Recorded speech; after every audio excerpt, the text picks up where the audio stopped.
আজকে আমরা কি পড়ব বলো? আজকে আমরা পড়ব তোমাদের সেট 109।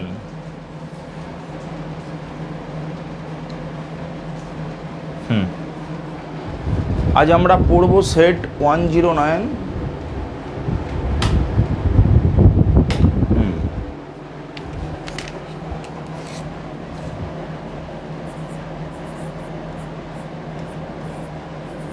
সেট 109 109 হলো একদম। কোশ্চেন কি বলছে দেখো,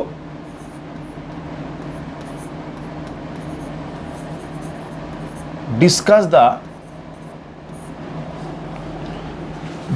the social, political and the economic status,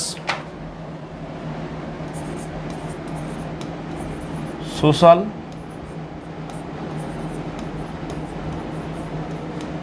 economic and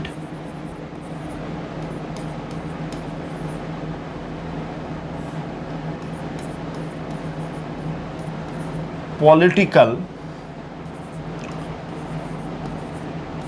status of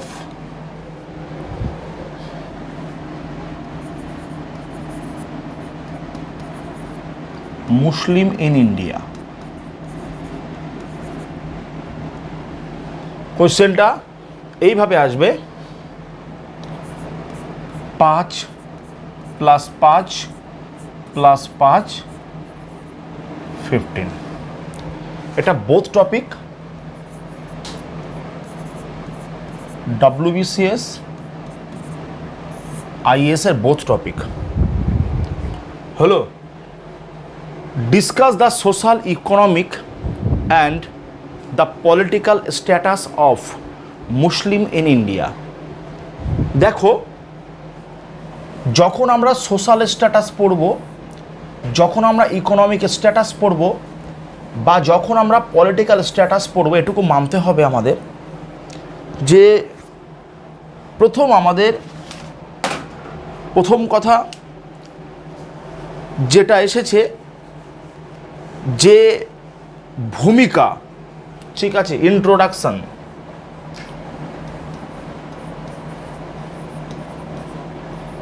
ইন্ট্রোডাকশানে according to 2011 census অনুসারে টোটাল মুসলিম জনসংখ্যা ছিল 17.22 কোটি, 17.22 crore। এবং ভারতীয়দের জনসংখ্যার যদি আমি পার্সেন্টেজ করি, সেটা হচ্ছে 14.2%। দেখো, 14.2% অফ ইন্ডিয়ান পপুলেশন।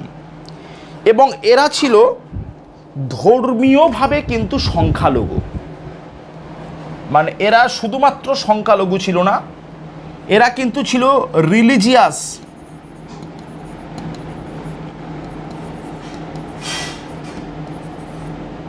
এরা ছিল হচ্ছে দে আর দ্য রিলিজিয়াস মাইনরিটিস, তারা ছিল ধর্মীয়ভাবে সংখ্যালঘু।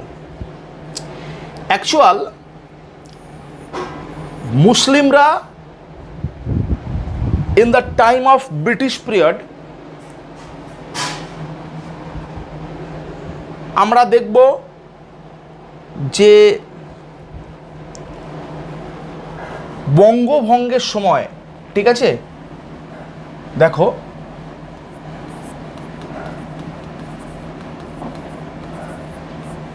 ডিভিশন অফ বেঙ্গল, বঙ্গভঙ্গের সময় আমরা দেখব মুসলিমদেরকে কিন্তু খুব বেশি করে কিন্তু ইনফ্লুয়েন্সড করা হয়েছিল। মুসলিমদেরকে কিন্তু খুব বেশি করে কিন্তু ইনফ্লুয়েন্সড করা হয়েছিল, কারণ প্রথম দিকে যে মুসলিমরা বসবাস করত, তারা কিন্তু এডুকেশান কিন্তু তাদের খুব একটা তেমন, এডুকেশান কিন্তু তাদের কিন্তু খুব পুয়ার ছিল। তাদের এডুকেশনালি তারা কিন্তু খুব একটা বেশি স্ট্রং ছিল না,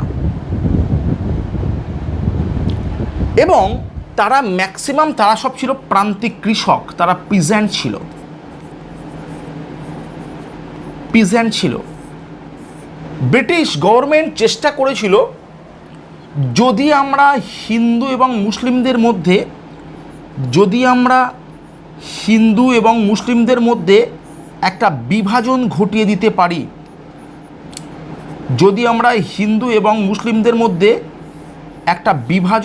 দিতে পারি, তাহলে নির্দ্বিধায় আমরা বলতে পারি যে ভারতকে কিন্তু ভাগ করা যাবে। কিন্তু ঠিক তার এগেনস্টে হিন্দু মুসলিমকে একজোট করেছিল অনেকেই আছে, তার নাম হচ্ছে আর.এন. টেগর একজন। তিনি রাখি বন্ধন উৎসব পালন করেছিল এবং 24শে অক্টোবর যে বঙ্গভঙ্গ এর সিদ্ধান্ত গ্রহণ করা হয়েছিল, সেই সিদ্ধান্তকে কিন্তু সবাই মিলে রদ আটকে ছিল। রবীন্দ্রনাথ টেগর তিনি হিন্দু এবং মুসলিম হচ্ছে ভাই ভাই, তিনি রাখি বন্ধন উৎসব কিন্তু চালু করেছিলেন, যে হিন্দু মুসলিমকে রাখি পরাচ্ছে, মুসলিম হিন্দুকে রাখি পরাচ্ছে, যে একে অপরের প্রতি একটা সৌহার্দ্যবোধ বা একটা ভ্রাতৃত্ববোধ কিন্তু মনোভাব তিনি সৃষ্টি করেছিলেন। মুসলিমরা কেন বেশি ইনফ্লুয়েসড হয়? কারণ দেখো, যারা সবসময়ের জন্য মনে রাখবে, যারা ঠিক বেঠিক বিচার করতে না পারে তারাই কিন্তু সবচেয়ে বেশি ইনফ্লুয়েসড হয়। ঠিক বেঠিক বিচার করতে গেলে তোমার দরকার প্রথম এডুকেশান দরকার। বাবা সাহেব আম্বেদকর বলেছিলেন যে ওরা তোমাকে সব দেবে কিন্তু কখনো কোনো শিক্ষা দেবে না, কারণ ওরা জানে শিক্ষা হচ্ছে আলো, যে আলোর সম্মুখে তুমি আসলে তুমি সব কিছুকে জাস্টিফাই করতে পারবে, তুমি অন্ধকার দুনিয়া থেকে তুমি নিজে আলোর দিশার দিকে ছুটতে শুরু করবে।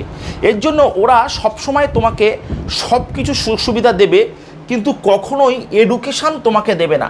কারণ মনে রাখবে, শিক্ষা হচ্ছে জাতির মেরুদণ্ড, বুঝতে পেরেছ? শিক্ষা দরকার। কিন্তু সেই সময় কি মুসলিম সমাজের মধ্যে কিন্তু এত পরিমাণে অর্থাভাব যে শিক্ষায় শিক্ষিত হওয়ার মতো মিনিমাম যে একটা রিকোয়ারমেন্ট, সেইটুকু কিন্তু রিকোয়ারমেন্ট ফুলফিল করার কোনো প্রশ্নই সেই সময় ছিল না। যার জন্য সেই সময় গভর্নমেন্ট কিন্তু সবসময়ের জন্য নজর দিত কিসের উপরে? গভর্নমেন্ট নজর দিত সবসময়ের জন্য হায়ার এডুকেশান, একদম হায়ার এডুকেশানের উপর কিন্তু গভর্নমেন্ট নজর দিত। ঠিক আছে, আমরা জানি in the time of British গভর্নমেন্টের সময় বিভিন্ন কিন্তু যে শিক্ষানীতি গ্রহণ করা হয়েছিল, যেমন ম্যাকলে মিনিট, যেমন ধরো উডেস ডেসপ্যাচ, এই সমস্ত ক্ষেত্রে কিন্তু ম্যাক্সিমাম ক্ষেত্রে কিন্তু হায়ার এডুকেশনের দিকে লক্ষ্য করা হয়েছিল। কিন্তু প্রাথমিক শিক্ষার প্রতি যে নজর দেওয়া হয়নি বলবো না, দেওয়া হয়েছিল, কিন্তু সেটাকে যে খুব ভালোভাবে যে একটা প্রাইমারি এডুকেশান যে ইমপ্লিমেন্ট করা, একটা প্রাইমারি এডুকেশানকে যে ইমপ্লিমেন্ট করা, সেই এডুকেশানকে কিন্তু ইমপ্লিমেন্টেশন কিন্তু করা হয়নি বা ইমপ্লিমেন্টেশন কিন্তু করতে পারেনি। তো যখন এই যে প্রাইমারি এডুকেশনের ইমপ্লিমেন্টেশনের অভাবে কিন্তু মানুষের মধ্যে কিন্তু সেই উইকনেস অফ এডুকেশন, শিক্ষার সেই দুর্বলতা কিন্তু থেকে গেল। আজকে মুসলিম সমাজ পিছিয়ে বা যতটা পিছিয়ে যাচ্ছে বা গিয়েছে, তার প্রথম এবং প্রধান কারণ হচ্ছে শিক্ষা। যে সমস্ত এই যে ধরো এখন হিন্দু মুসলিম নিয়ে বিরাট কিন্তু ডামাডোল চলছে আমাদের ওয়েস্ট বেঙ্গল তথা ভারতবর্ষের মধ্যে, কিন্তু যারা অ্যাকচুয়াল শিক্ষিত মুসলিম এডুকেটেড, ধরো আমার যে স্টুডেন্ট আছে তার প্রায় 35% প্রায় মুসলিম, ওদের সঙ্গে আমার কিন্তু কথা হয়, যারা হাই স্টাডিজ করেছে এবং যারা কিন্তু বর্তমান পশ্চিমবঙ্গের বহু বড় বড় শিক্ষা প্রতিষ্ঠানের সঙ্গে যুক্ত বা অন্যান্য তোমাদের এই হচ্ছে ব্যাচেই আছে কিন্তু WBCS গ্রুপ সি অফিসার। তো অলরেডি মনে রাখবে যে তাদের সাথে আমার অনেক কথা হয় যে আজকে পশ্চিমবঙ্গ যে কেন এত ইনফ্লুয়েসড হচ্ছে মানুষ, কারণ কি পশ্চিমবঙ্গের মেন বিষয়টা হচ্ছে এডুকেশানটাকে বাদ দিয়ে দাও। পাস ফেল তুলে দাও, এডুকেশান বাদ দিয়ে দাও কোন পর্যন্ত, ক্লাস 8 পর্যন্ত। তো বাবু যদি ক্লাস 8 পর্যন্ত যদি এডুকেশানটাকে বাদ দিয়ে দাও, পাস ফেল তুলে দাও, 9-10-এ উঠে তুমি ক্লাস 10-এ উঠে তুমি ফেল দেখাচ্ছ, তুমি 12-এ উঠে তুমি ফেল দেখাচ্ছ, 8 পর্যন্ত পাস ফেল তুলে দিয়েছো, স্টুডেন্ট পড়াশোনাই তো করছে না। তো যখন স্টুডেন্ট যখন পড়াশুনো না করবে, স্টুডেন্টের মধ্যে যখন শিক্ষার বিচার ধারণা না হবে, তখন স্টুডেন্ট কিন্তু মনে রাখবে তখন পলিটিক্যালি কিন্তু ইনফ্লুয়েসড হয়ে যাবে, পলিটিক্যালি কিন্তু তারা ইনফ্লুয়েসড হয়ে যাবে। অবশ্যই পলিটিক্যাল যারা স্বার্থান্বেষী যারা নেতা, তাদের পিছনে কিন্তু ছুটতে শুরু করবে, তাদের সঙ্গে কিন্তু তারা ছুটতে শুরু করবে, তাদের পিছনে দৌড়াতে শুরু করবে এবং তাদের পিছনে বেকার শ্রমদান করবে। যখন সমাজ যখন শিক্ষিত হবে, তখন সমাজ কিন্তু বকে যাওয়া কোনো পার্টির লোকের পিছনে কিন্তু ঘুরবে না। কিন্তু সমাজ যখন মূর্খ থাকবে, সমাজ যখন মূর্খতায় ভরে যাবে, তখনই কিন্তু মানুষ বকে যাওয়া সেই সমস্ত রাজনৈতিক তথাকথিত নেতার পিছনে কিন্তু ছুটতে শুরু করবে। এই হচ্ছে আমাদের জায়গা, এই জায়গাটা তোমাদেরকে খুব ভালো করে দেখতে হবে। বুঝতে পেরেছো? বলো, এই পর্যন্ত কারোর কোনো বিষয় আছে? বলো। এবার আমরা দেখব আমাদের কোয়েশ্চেন কি। আমাদের কোয়েশ্চেন হচ্ছে দেখব সেটা হচ্ছে মুসলিমদের সামাজিক অবস্থা। দেখো, আমরা একটু নোটটা দেখে নেব।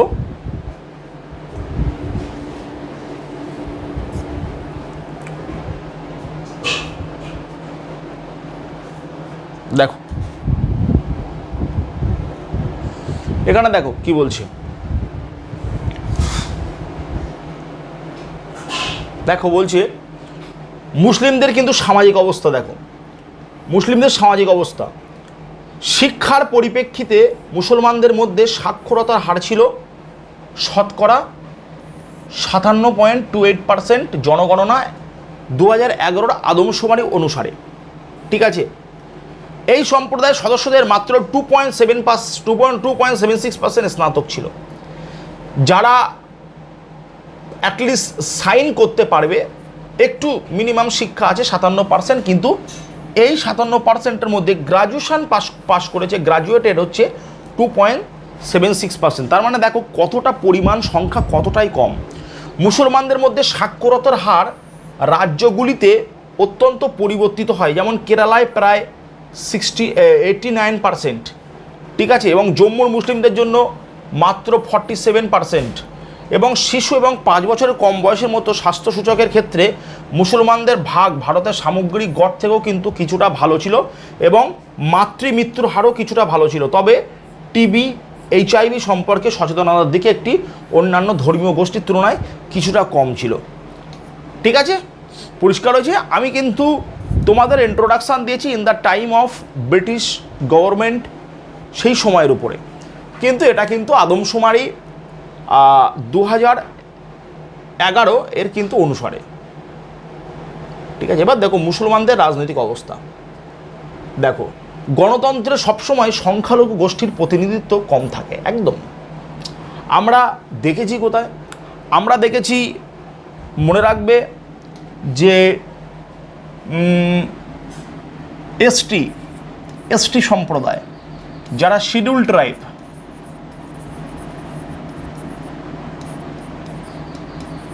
এসটি সম্প্রদায় মানে মনে রাখবে যারা শিডিউল ট্রাইব, তারা যেন পলিটিক্যালি ইনফ্লুয়েসড না হয়,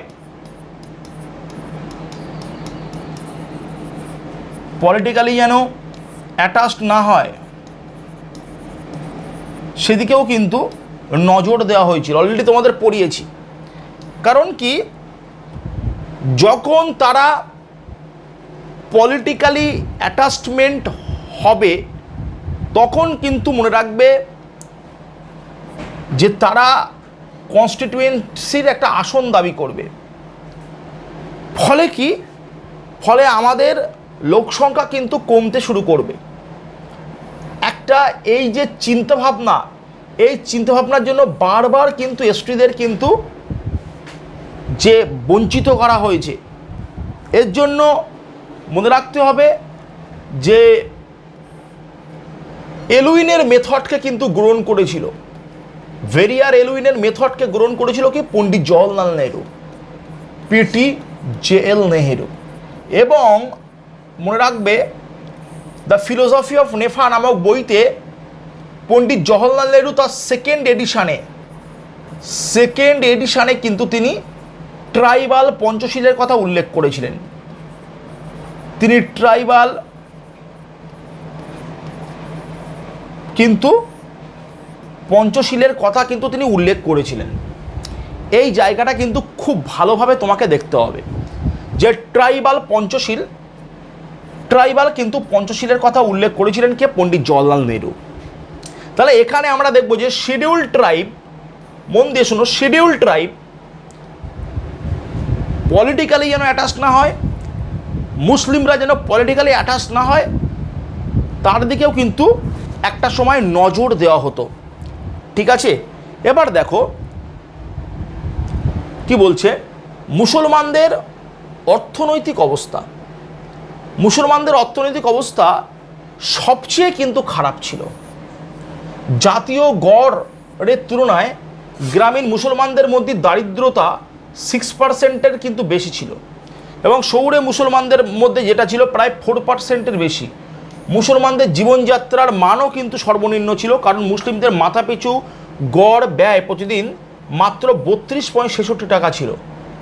সাচার কমিটি যে রিপোর্ট অনুসারে সরকারি চাকরিতে মুসলমানদের প্রতিনিধিত্ব জনসংখ্যার তুলনায় অনেক কম ছিল, শুধুমাত্র 4.5% ছিল। ঠিক আছে, এমনকি এর মধ্যেও বেশিরভাগ চাকরি কিন্তু গ্রুপ সি এবং গ্রুপ ডিতে ছিল। ঠিক আছে, অর্থাৎ গ্রুপ এ বা গ্রুপ বি পদে কিন্তু ছিল না।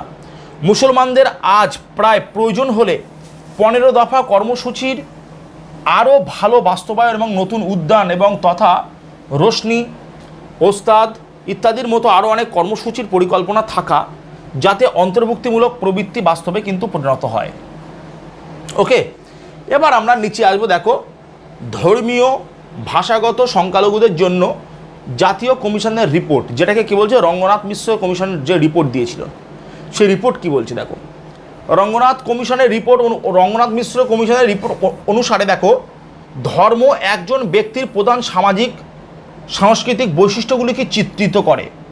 ভারত একটি যে অনন্য দেশ, যেখানে হিন্দু ধর্ম, বৌদ্ধ ধর্ম, জৈন ধর্ম, শিখ ধর্মের মতো কিছু ধর্মের কিন্তু উদ্ভব হয়েছে, এবং বিদেশি উৎসের অন্যান্য ধর্মগুলির বৈচিত্র্যের মধ্যে ঐক্য নিয়ে উন্নতি কিন্তু লাভ করেছে।